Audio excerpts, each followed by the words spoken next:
No, I don't see how they can doubt it, because after all, everyone knows that production of meat and consumption of meat does result in emissions of greenhouse gases. World's leading climate expert urges reducing meat consumption to stop global warming. Dr. Rajendra Pachauri is the chair of the Nobel Peace Prize winning Intergovernmental Panel on Climate Change. Not long after his re-election to this position, on August 30th, he gave an extensive talk at the University of Ghent in Belgium about the impact of meat consumption on global warming. Just to give you a number, a person who lives 70 years as a vegan will prevent over 100 tons of CO2 equivalent. So let's say if 1 billion people were to do that, throughout their lifetimes, they would be cutting 100 billion tons of CO2 equivalent. That's a substantial reduction.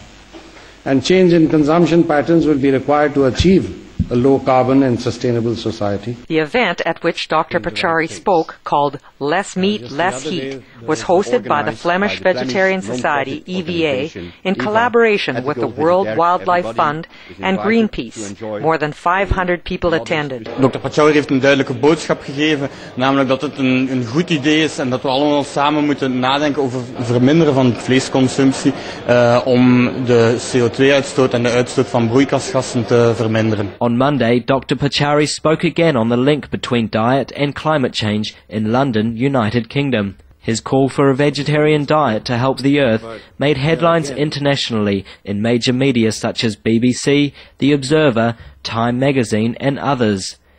Supreme Master Television had a chance to speak with the climate expert in an interview. With the poorest people in the world being the first to see the effects of global warming and the huge subsidies that go towards the meat system and the industry, do you feel that companies producing meat alternatives, which there are lots out there, should be subsidized and promoted by governments worldwide?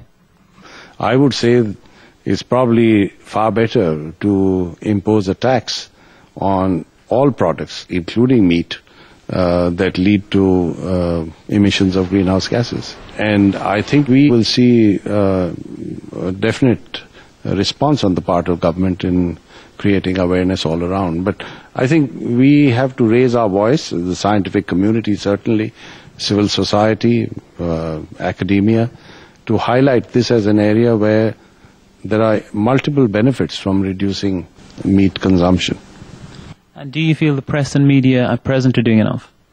No, they're not doing enough, but I hope they will do enough in the future. And that's one of the reasons why I'm talking about this openly. I wouldn't do it otherwise. We convey our deep appreciation and heaven bless you, Dr. Rajendra Pachauri, for your tireless work in raising awareness about the quickest means of stopping global warming.